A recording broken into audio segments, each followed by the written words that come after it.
Bom demais! Seja bem-vindo a mais uma edição do InSpendcast. Você já pensou se você pudesse ter o poder de adivinhar o futuro?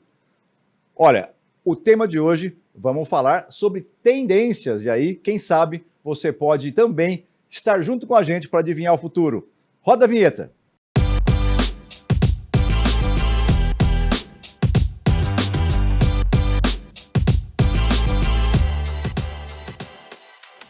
Muito bem, gente, olha, no programa de hoje nós vamos falar sobre tendências. É óbvio que você sabe, né, que tendências pode ser de vários assuntos, mas quem está com a gente hoje é uma pessoa que sempre teve esta habilidade de olhar o futuro e falar sobre coisas, parece que até magicamente iriam acontecer. Tem uma grande visão de, não só de futuro, mas de negócios que vão acontecer, e eu trago para a gente aqui, nesse bate-papo, nosso convidado hoje, o Dorian.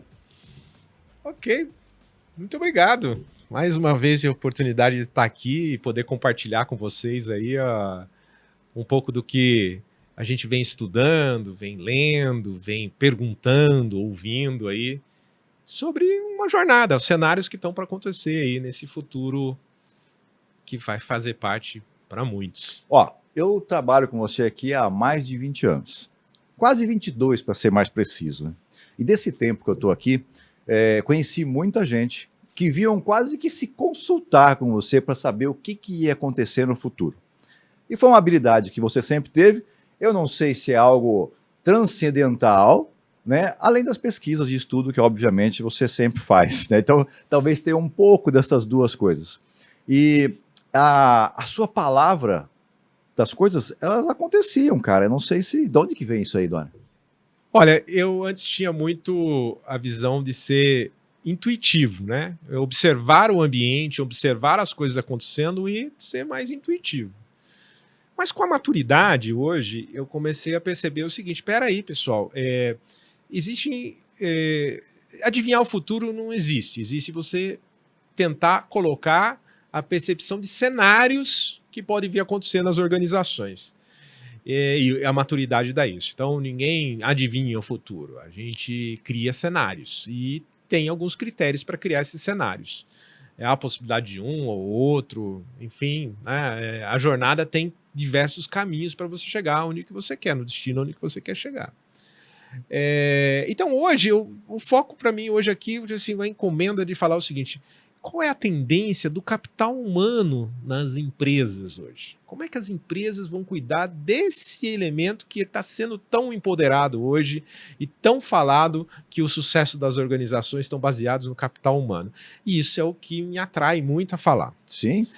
Antes até de você continuar, vale a pena dizer para quem está ouvindo a gente aqui o seguinte, gente, ó, o Dorian vai escrever um artigo e já está dando um spoiler para a gente aqui. O nosso podcast de hoje é um spoiler desse artigo que vai sair. Eu até agradeço você antecipar para contar para a gente aqui daquilo que você vai pôr nas redes aí em breve, porque falar sobre tendência, principalmente no mercado corporativo, né? As pessoas ficam ali, pô, o que vai vir? O que vai acontecer? O que eu tenho que fazer? E esse tema de capital humano, Dorian, é algo que, assim, não só a área de RH, mas toda a liderança precisa saber para que caminho vai seguir. Então, trazer esse tema, sabe, sobre capital humano, eu acho que você foi certeiro ali para o momento que a gente vai começar. Aliás, começo de ano é um ótimo momento, né, para a gente falar sobre isso. E eu sei que você falou sobre 9 tendências, não é isso? Isso, vamos falar de como a gente vê cada uma dessas tendências aí. Algumas estão em andamento, outras devem acontecer rapidamente e outras vão continuar acontecendo durante essa jornada por um bom tempo. Eu peguei aqui, né, uma prévia do seu artigo, e aí eu posso entrar aqui na primeira tendência que você colocou aqui? Sim, claro. Então é o seguinte, ó, na primeira tendência, você está falando sobre trabalho híbrido e flexível. O que você entende disso, de tendência para isso? Bom, para falar para vocês disso, isso já é óbvio para a maioria das pessoas depois da pandemia. O que é o trabalho remoto, o que é o trabalho presencial. Então não posso deixar de incluir isso numa tendência importante, que é o seguinte: trabalhar remoto já vimos que aprendemos com várias coisas com isso. Agora, o que a gente está falando do híbrido, nós temos que deixar pontuado o seguinte: flexível e híbrido é o seguinte: o colaborador não quer mais estar com aquela caixinha toda quadradinha, faço isso, faço aquilo, para lá e para cá. A dinâmica mudou das empresas. Então ele tem que ter a flexibilidade dele do horário de trabalho dele, do lugar que ele está trabalhando. Não importa muito para a organização se ele está ali ou aqui, importa o que ele está sendo eficiente no que ele faz. Então, a gente acha que vai ter que ter uma flexibilidade do horário, das atividades, da execução, bem como uma combinação entre o presencial e o remoto. Por que eu falo de presencial e de remoto? Porque tem que ter uma combinação. Pessoal, a gente precisa de movimento. O ser humano ele é um ambiente social. Se você ficar muito isolado, por mais que a tecnologia fique na sua volta, a gente é social, a gente quer sentir as coisas. E é outra coisa quando você tem a percepção de estar frente a frente com a pessoa. A leitura, a energia, né? Quem diz que a conexão das pessoas ela vai além de simplesmente no visual, tudo, é uma coisa que se conecta. Então, a gente valoriza que precisa ter esse presencial, né? Nós acreditamos que cada empresa tem que ter o seu plano. O que nós vamos praticar aqui? 2 vezes ou 3 vezes por semana, juntos, o time junto, conversando e trabalhando. E o restante flexível para estar trabalhando em outros espaços. Já vemos o movimento de empresas que já não, se todo mundo voltasse no presencial, também não ia caber na empresa. Então, vamos ter que ter uma escala e essa flexibilidade. Não é todo mundo todo dia na empresa e também não é todo mundo remoto. Agora, eu tenho que deixar um ponto, Cristiano, que a gente sempre fala assim, que é o que a gente veste. Mas olha, essa tendência ela tem que ser observada porque é o seguinte, existem várias funções que o trabalho híbrido e remoto não fazem sentido, pessoal. Você acha que uma indústria ou uma empresa de varejo que vai estar trabalhando nas funções não faz muito sentido, né? Mas faz sentido, sim, quando você fala que é a área de serviços. Uhum. Né? A área de serviços ganha muito com o remoto. Seja do profissional autônomo ou liberal, seja da empresa de prestação de serviço, onde você consegue trabalhar com a equipe em vários lugares. Então, vale mais para as empresas de serviço. Né? O segmento de serviço tem muito bem aplicado isso.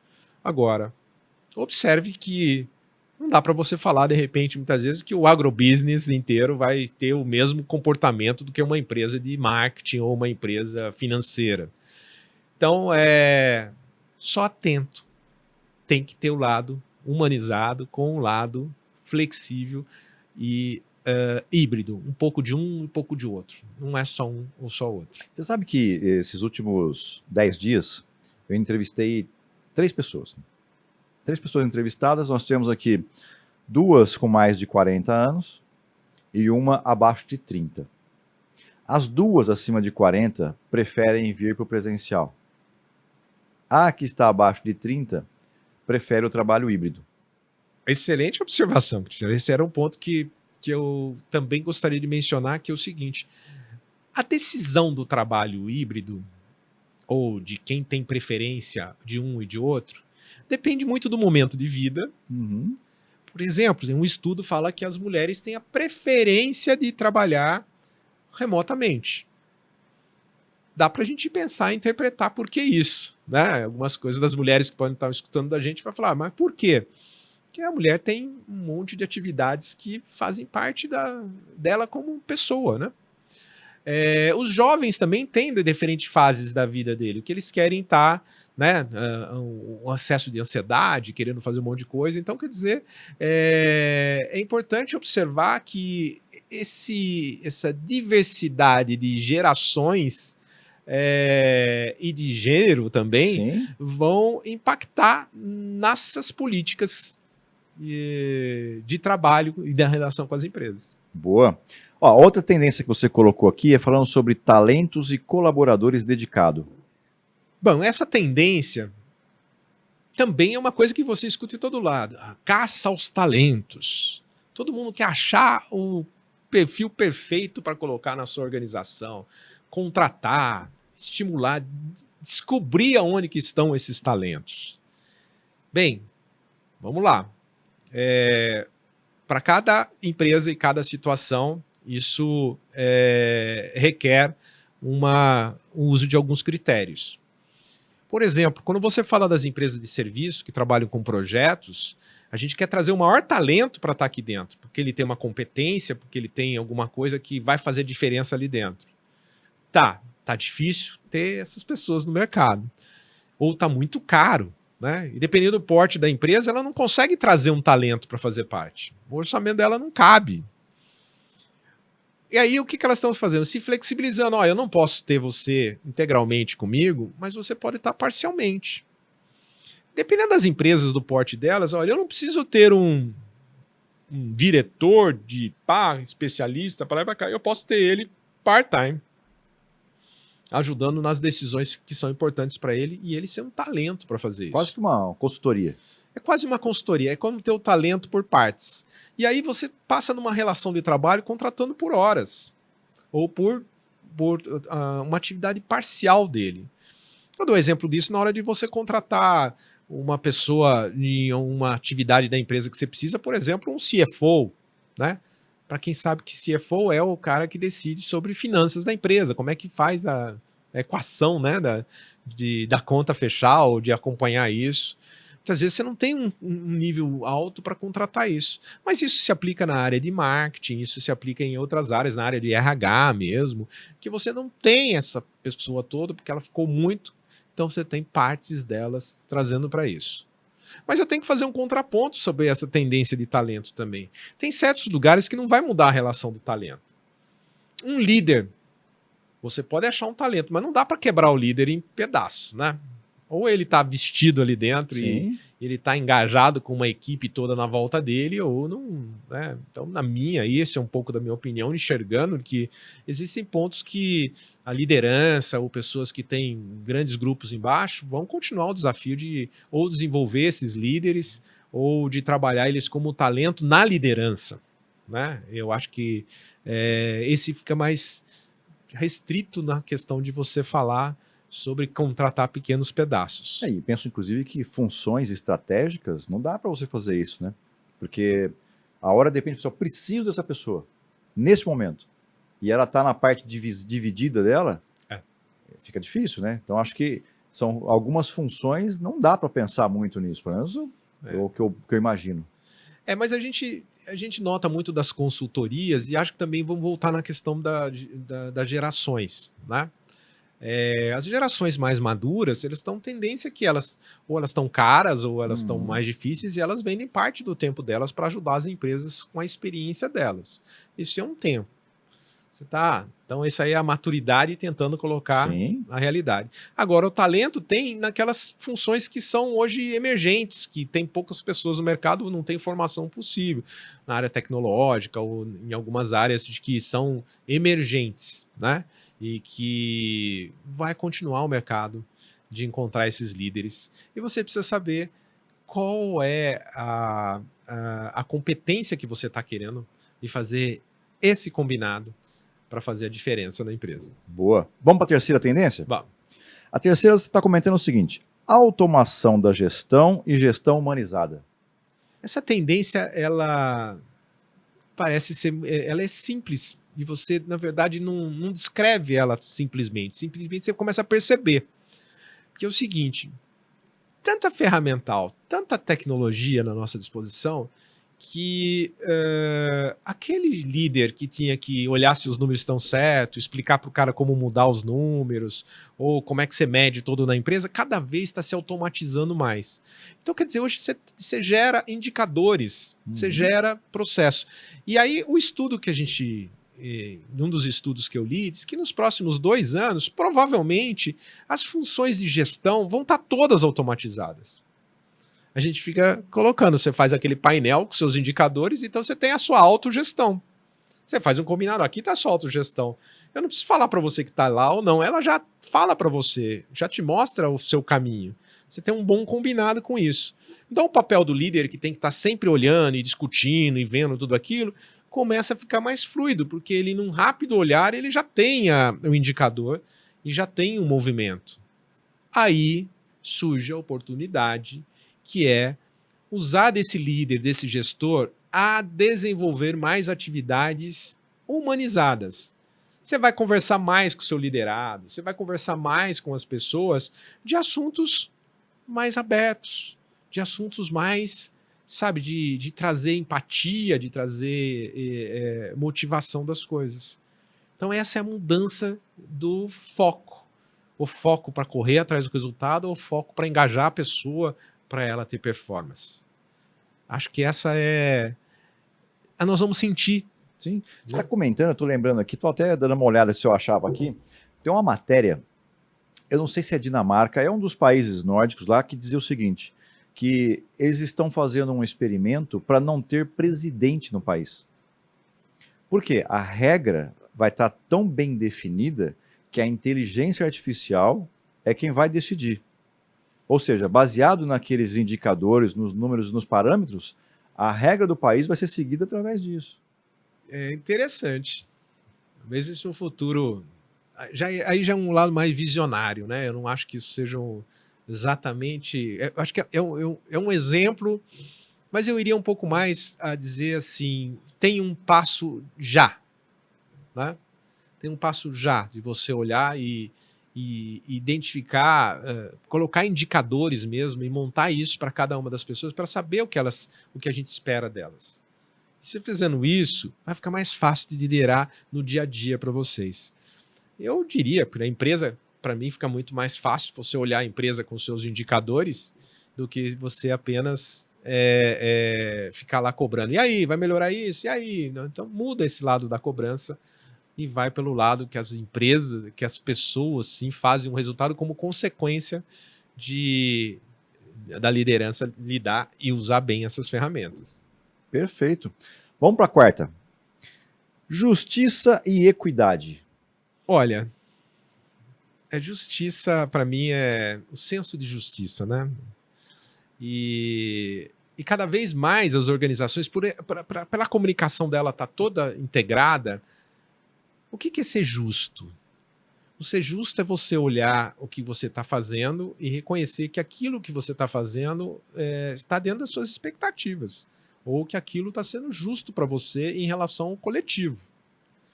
Então, justiça vem muito do lado porque existem disparidades, né? Um ganha isso, outro ganha aquilo, esse tem um benefício aqui, outro tem aqui, ou simplesmente a justiça está em uma atitude dentro da empresa e você achar que ela não é justa. E eu, como colaborador, se eu começar a interpretar as decisões da empresa e relacionar a justiça, eu começo a criar um clima na empresa que pode ser danoso. Então você tem que antecipar essa questão de justiça para você tomar as decisões melhores, os seus líderes tomar as melhores decisões para ser justo com todos, né? Hoje está muito simples, tá muito simples quando você fala que alguém fala alguma coisa e dá injusto, aquilo se espalha dentro da organização e pode, sabe, tirar o foco do que você quer fazer. Pensa para nós, o que é justo para nós? Quando você vai comprar alguma coisa, quando você vai ser atendido, quando você vai receber uma remuneração, quando você vai receber um benefício, você tem que saber se é justo ou não. E equidade, quando a gente fala, é que a gente tem que colocar o seguinte: como é que você vai tratar o caso do trabalho híbrido, o benefício de uma pessoa que tem mais híbrido e outro mais presencial? Ou se você vai dar um benefício para ele, se para você eu vou te dar esse benefício e para o outro é diferente. E isso é um desafio, seja para a empresa menor, local ou global. Vamos ser extremos. Se você tiver empresa hoje trabalhando com pessoas em países diferentes, as necessidades de cada um é diferente. Se você falar que tem gente que trabalha na capital de São Paulo e outra que trabalha no interior, as necessidades são diferentes. E como a empresa vai ser justa e vai fazer a equidade para dar os recursos para essas diferentes pessoas na organização. Então, estar atento a esse pool de coisas que envolvem os colaboradores para ser justo, né? Por que o outro tem isso e eu não tenho? Por que o outro... É um senso, né? Sabe que eu estava num happy hour, foi ontem, anteontem, e foi interessante que tinha um grupo na mesa de amigos, e aí 2 amigos trabalham na mesma empresa. E aí alguém perguntou lá se eles tinham recebido cesta. Recebi. E aí, gostou da cesta? A resposta de um foi: para quem tem criança é ótimo, porque veio cheio de doce. E o outro que tinha criança falou assim: meu, a cesta é maravilhosa. Essa aí é uma tensão de expectativa, de justiça e de equidade. Exato. Então, isso está muito ligado aos benefícios e à relação individual de cada um. E ficar atento, porque essa comunicação ela se espalha. Né? Então, eu vejo.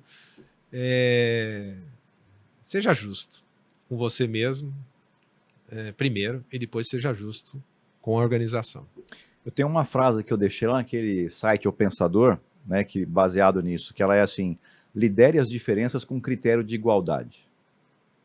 Por quê? As pessoas são diferentes, então se você tem que liderar de forma diferente, e o critério é de igualdade. Então, assim, se você tem que trazer um determinado resultado e o outro ocupa uma função igual, os dois têm que trazer o mesmo resultado.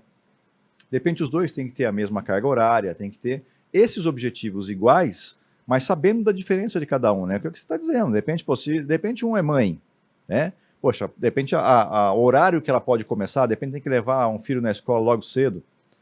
E o outro, de repente, fala: não, eu gosto de logo de manhã já estar fazendo. Eu entendo a diferença dos dois, mas ao término disso, o pacote tem que ser de igualdade. Né? Isso. A responsabilidade é a mesma. Muito bem, vamos para o quinto. Bem-estar, Dora. Esse é bacana, hein? Bem-estar é cuidar de si mesmo e cuidar dos outros, né? Mas olha, a tendência ela vem de estudos que dizem o seguinte: isso foi pesquisado, várias empresas disseram o seguinte: o que está em primeiro lugar do bem-estar é o equilíbrio emocional e mental das pessoas. Isso com a pandemia vem muito forte, e essa tendência de entender o bem-estar a partir disso é o número 1 do tópico que precisa dar cuidado.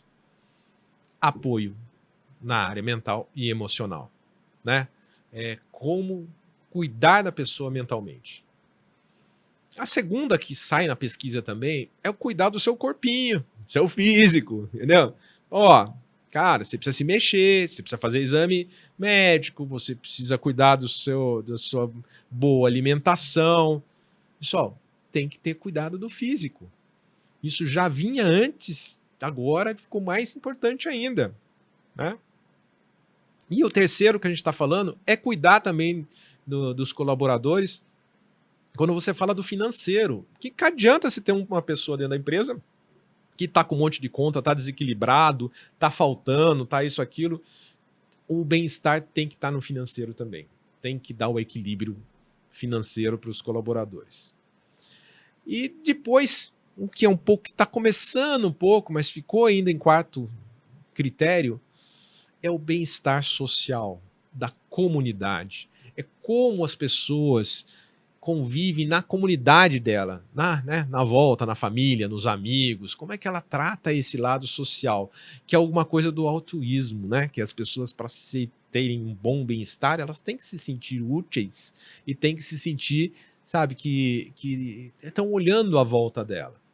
Então, bem-estar, olhe para esses 4 itens. Reflita como vocês estão atuando cada um deles, porque cada vez mais o lado da liderança humanizada, o lado da flexibilidade e tudo mais, vai enriquecer essa relação mais humanizada com cada um que está com você. Como é que você tem cuidado do seu bem-estar? Essa é uma boa pergunta. Eu acho que o mental é você estar preparado com você mesmo, de você reconhecer que você ter consciência das coisas que estão na sua volta, não ser reativo, instantâneo, ter a sua pausa para refletir o porquê daquilo, zelar por conversar, ter diálogos abertos com as pessoas, transparência, isso me ajuda mentalmente, tá? Ou um equilíbrio. Já do físico, essa é a receita de todos. Mexa-se, a vida é movimento. Olha, eu, por exemplo, queria ir almoçar aqui perto, eu faço questão de dar uma volta no quarteirão maior. Eu quero sair de manhã, eu faço questão de fazer minha caminhada. Qualquer que seja, quem gosta de correr, corre. Quem me segue nas redes sabe que eu gosto de uma corrida, então já tenho planejado as minhas corridas nos próximos 6 meses. Me preparo, treino, me preocupo com a alimentação, me preocupo com como é que eu estou consumindo essa energia na minha volta. Já quando fala do financeiro, é um ponto que você sempre tem que ver. Você tem que ser sustentável primeiro, né? E você tem que saber como que você dá os seus passos dentro da sustentabilidade. E todo mundo passa seus momentos financeiros, você precisa ter sempre sua reserva e tem que ter sua Segurança, né? sua segurança, né? Então, e o último da sociedade, olha, faça ação social, ajude quem está próximo, desapegue de coisas que você tem, converse com as pessoas. É incrível, a gente só acha que o social é você numa comunidade mais simples ir lá e doar alguma coisa. De repente, esse lado mais de ajudar as pessoas pode ser de ligar para um amigo que faz tempo que você não liga. Sim. Pode ser um cara que está muito bem sucedido no outro lado e que você pode estar falando alguma coisa para ele que faça a diferença na vida dele. Não tem classe social, não tem dinheiro, não tem nada. Esse estar de bem com a sociedade é você estar com o diálogo aberto, sendo respeitoso, sendo uma pessoa que está ouvindo e ajudando positivamente quem está na sua volta. Boa. O sexto aqui, a sexta da tendência, é o CPO. O que é CPO, Dorian? Para quem gosta de siglas, né? A gente sempre da empresa que sempre fala assim, tem o CEO, tem o CTO, COO, CMO. O C vem de C-level, né? Que é um comando onde as pessoas tomam as decisões estratégicas da empresa. Aqueles que olham o negócio como um todo. E o CPO, o que é? É uma posição nova que está surgindo, que se chama, que é o Chief Proposal Office. Seria uma pessoa que se preocupa com o propósito da empresa, os valores da empresa, a reputação da empresa. Ele fica no mesmo caminho que você está falando, tanto do financeiro ou de recursos humanos, que é o CDOH, né? Sim. Cada um tem essa posição que todos se conversam entre eles para manter essa harmonia e essa gestão da empresa como um todo. Então, essa posição nova, ela está surgindo pela essa necessidade de aumentar a humanização e de que alguém que se preocupe com isso. Ela preocupa com as outras tendências, mas simplesmente é um cargo novo, é uma função nova que não tem ainda escola e que as empresas estão buscando ter um. Talvez a gente tenha algum aqui na empresa e a gente ainda não percebeu. Talvez na empresa de vocês ou alguma coisa já existam essas pessoas ou a identidade delas já está presente em algum dos membros que fazem parte do seu capital humano. Que é cuidar do propósito. Cuidar do propósito. A outra tendência que você trouxe aqui, Dona, que é a sétima, é o trabalho remoto e o DEI.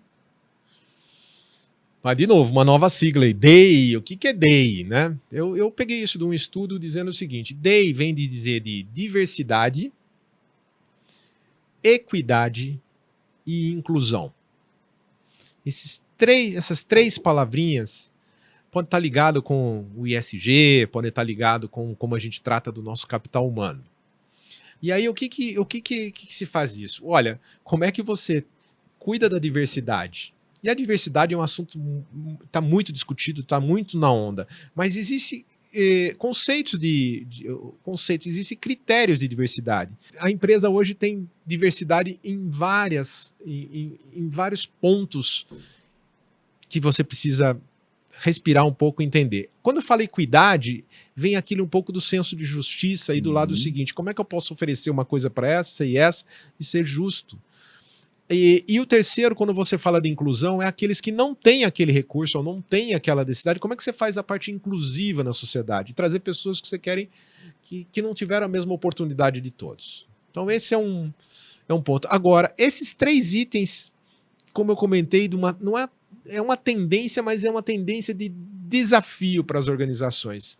É como tratar tudo isso num ambiente híbrido. Por que a gente fala disso? Porque é muito difícil você tratar tudo isso aí se você tem pessoas trabalhando remotamente em países diferentes, em culturas diferentes. Esses tópicos geram um desafio para você falar assim, como eu faço a medição do DEI ou das metas de DEI com esse trabalho tão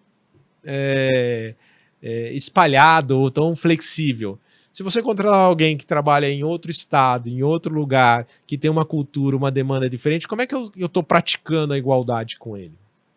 Então, acho que é esse atento de como fazer indicadores ou tratar nesse ambiente novo das relações de trabalho. Diversidade, equidade e inclusão. Isso. Interessante, porque e posso até estar enganado, mas a impressão que me dá é que, por exemplo, a diversidade e a equidade é quase como se pudesse ser uma espécie de identificação, talvez não seja a melhor palavra, mas identificação, enquanto o I de inclusão é você entender o que está acontecendo com essa diversidade e com a equidade e você conseguir colocar as pessoas para dentro desse ambiente, né? Então é como se você pudesse ter tanto o diagnóstico e já a expectativa de como é que você faz aquilo acontecer.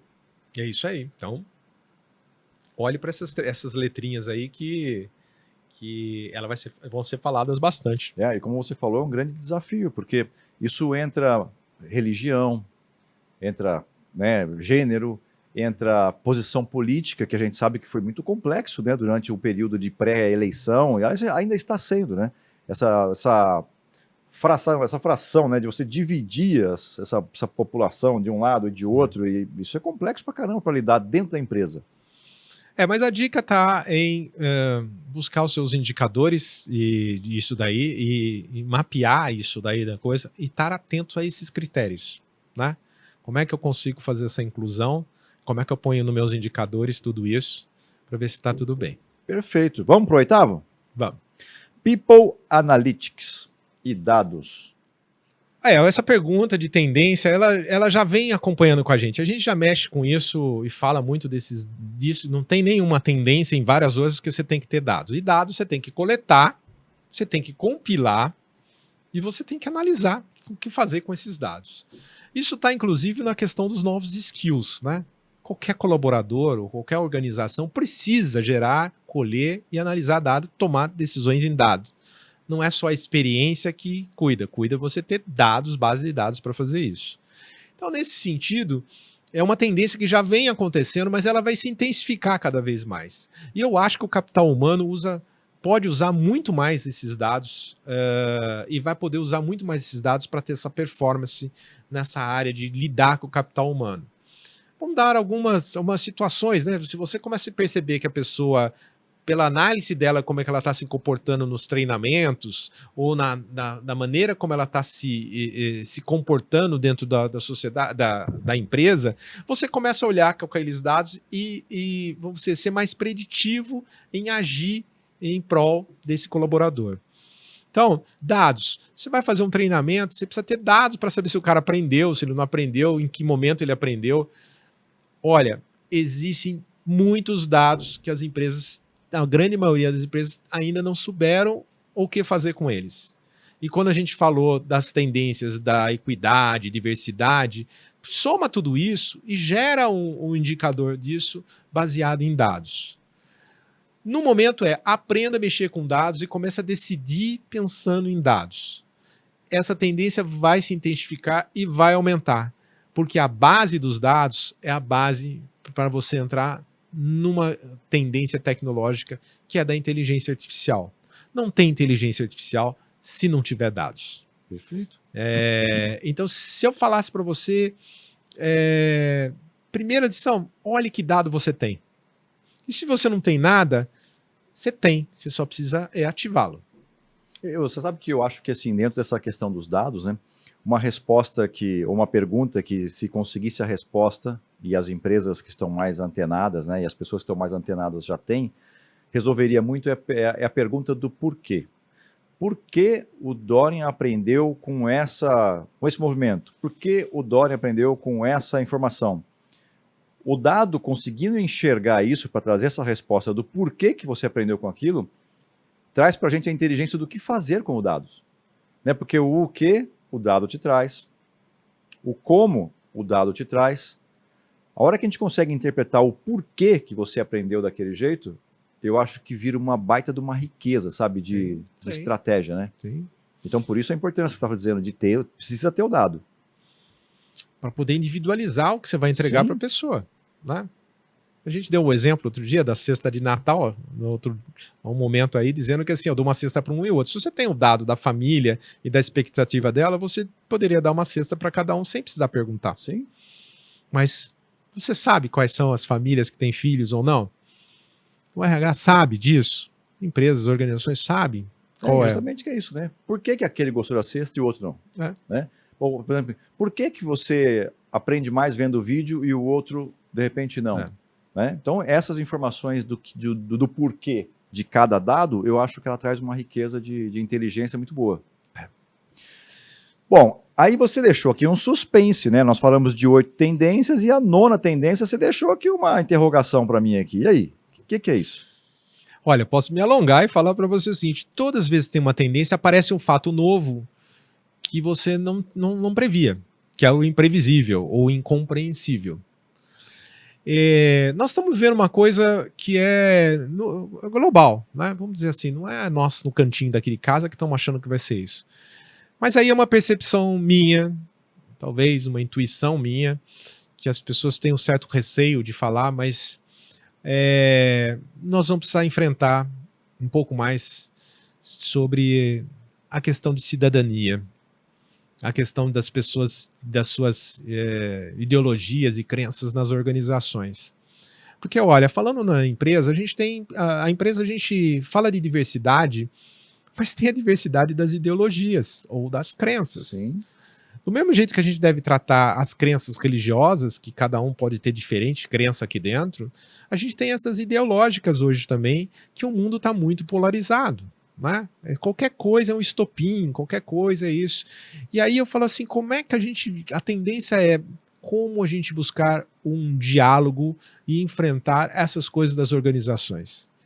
Não é possível a gente ficar falando e ficar usando das redes sociais para um extremar do outro ou de outro e tudo mais. Cada um está no direito de se expressar, mas como é que as organizações vão se comportar aí dentro? Né? A gente fica falando que os dois extremos não são bons, precisa buscar um equilíbrio, e eu acho que a gente tem que ter uma tendência abrir diálogos e abrir o tema junto dos colaboradores e dos critérios que você vai adotar na empresa. Né? Como é que você vai cuidar do assunto? Como é que você vai tratar isso nas empresas? Porque você pode estar segregando ou você pode ser fazendo inclusão. Uma coisa é certa, as empresas vão continuar, as pessoas vão estar fazendo parte das empresas, mas esse tema não dá para a gente chegar e simplesmente passar e falar assim, não, eu não, isso não é do meu papel. É do papel sim, nós como líderes e como profissionais. Então, eu deixaria esse espaço para a gente desenvolver um pouco mais sobre cidadania, sobre o respeito, sobre a inclusão das pessoas na questão de que a gente está vivendo numa sociedade hoje muito polarizada, que isso não tem vencedor. Né?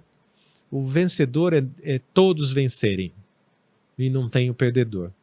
Então eu acho que isso vai ser um tema muito discutido sobre a ética, sobre a moral e sobre valores que a gente acredita na sociedade e como as empresas podem ser agentes para fazer isso se tornar um ambiente sustentável, eficiente e próspero para todos.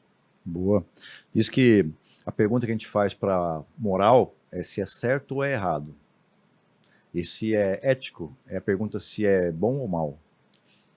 Se for mal, não é ético, né? E se for errado, também é imoral. Muito bem, é isso aí. Muito bom. Dorian, tem mais algum recado que você gostaria de deixar para quem está ouvindo a gente aqui? Alguma consideração? A consideração que eu deixo para todos é o seguinte, a Spending, ela veio aqui, ela está de olho nessas tendências, a gente conversa com todos aqui dentro e a gente está preparado para olhar, ofertar soluções e ofertar projetos e inserir tecnologias para ajudar as empresas a enfrentar esses desafios dentro dessas tendências. Então a gente pode contar com a gente, tanto na educação corporativa, nessa parte de dados, nessa parte de comportamento e tudo mais, que a gente tem um time que está alinhado com isso e vai encontrar, sob medida, o que cada uma das empresas precisa. E ainda por final, para não deixar escapar ainda da relação do buscar a tendência, assim, Pessoal, tendência não quer dizer que essas tendências são todas que você tem que aplicar 100%. É você ter a consciência que elas existem. Elas podem ser um pouco mudadas para lá e para cá, mas você ter essa consciência e você escolher qual delas ou ter consciência delas que fazem mais sentido para você. Se essa faz mais sentido, mergulhe nela. Não precisa estar em todas elas. O seu negócio pode ser que uma faça mais sentido do que outra. Boa. E você falou da Inspend aí. A Inspend também tem o objetivo aí de contribuir, né, para que as empresas possam ser mais sustentáveis. Não é isso? A gente acredita que o nosso propósito está em ajudar as pessoas a se desenvolverem, a se conectarem e a inspirarem as empresas e a sociedade para ser um ambiente, um mundo melhor, mais sustentável, mais humano e próspero. Perfeito. E prosperidade todos nós buscamos, não é mesmo? Como é que te acha na rede? Tem o meu LinkedIn, Dorian Lacerda Guimarães. Temos também o nosso @Dorian Lacerda no Instagram. São as que eu mais estou um pouco mais presente aí. Pode mandar mensagem, estaria à disposição. É isso aí. Muito obrigado. É isso aí, gente. Estamos encerrando então aqui mais um episódio do Inspendcast. Você viu, né, a importância de você poder conhecer as tendências e se quiser saber mais um pouco e quer aprofundar um pouco mais, manda mensagem para o Dorian nas redes sociais lá que ele responde para você, tá bom? Te espero no próximo episódio. Até mais. Tchau.